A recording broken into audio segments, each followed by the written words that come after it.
Hi friends, అందరూ ఎలా ఉన్నారండి? ఈరోజు మా ఇంటి దగ్గర ఉన్న శ్రీ లక్ష్మీ దుర్గా అమ్మవారి దేవస్థానంలో అయితే అమ్మవారికి అందరూ సారి అయితే తీసుకొస్తున్నారండి.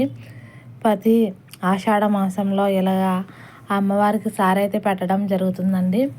అదేవిధంగా ఈరోజు కూడా అమ్మవారికి సారి అయితే పెట్టడం జరుగుతుందండి. చాలామంది భక్తులు అయితే వచ్చేసారండి. అమ్మవారికి చీర, జాకెట్లు, గాజులు, పసుపు, కుంకుమ, రకరకాల స్వీట్స్, ఫ్రూట్స్, పువ్వులు అన్నీ కూడా తీసుకుని ఒక్కొక్కరు చాలా రకాలైతే స్వీట్స్ అయితే తీసుకొచ్చారండి. ఇలా అమ్మవారికి ప్రతి సంవత్సరం ఆషాఢ మాసంలో అయితే పెట్టడం జరుగుతుందండి.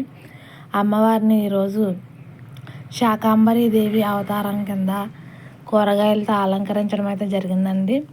మొత్తం గుడంతా పువ్వులు, కాయలు, అలాగే ఆకుకూరలు, రకరకాల ఫ్రూట్స్, పువ్వులు, అలాగే ఇంకా కూరగాయలు అయితే అసలు చెప్పలేమండి. ఎన్ని రకాలైతే కూరగాయలు ఉంటాయో అన్ని రకాల కూరగాయలతో ఇక్కడ అమ్మవారిని అయితే అలంకరించడం, గుడి చుట్టూరు కూడా అలంకరించడం అయితే జరిగిందండి.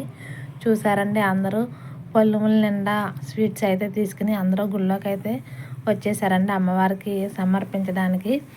ఈ అమ్మవారు అయితే కాలువలో కొట్టుకుని వచ్చి ఇక్కడైతే వెలిసారండి. ఈ అమ్మవారు ప్రతి వారు కోరుకున్న కోరికలను అయితే తప్పకుండా తీరుస్తారండి. పిల్లలు, పెద్దలు అందరూ అయితే ఇక్కడికైతే విచ్చేసారండి. అమ్మవారిని దర్శించుకోవడానికి చాలామంది భక్తులు అయితే విచ్చేసారండి. అమ్మవారికి గొండి సారి అయితే సమర్పించేశారు. లోపల పంతులు గారు పూజ అయితే మొదలు పెట్టేశారనమాట. చూసారండి, అందరూ తెచ్చిన సారీ అంతా నిండుగా గుడంతా నిండిపోయిందనమాట. అసలు లోపలికి వెళ్ళడానికి కూడా ఖాళీ లేదు.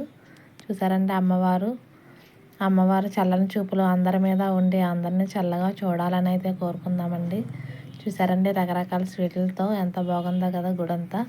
ఇంత నిండుగా ఉన్నప్పుడు గుళ్ళోకి వెళ్ళాలంటే చాలా హ్యాపీగా ఉంటుంది కదండి జనాలు అన్నప్పుడు. చూసారండి, సెలవుడు పానకాలతో కూడా గుడి అంతా నిండిపోయిందన్నమాట అండి.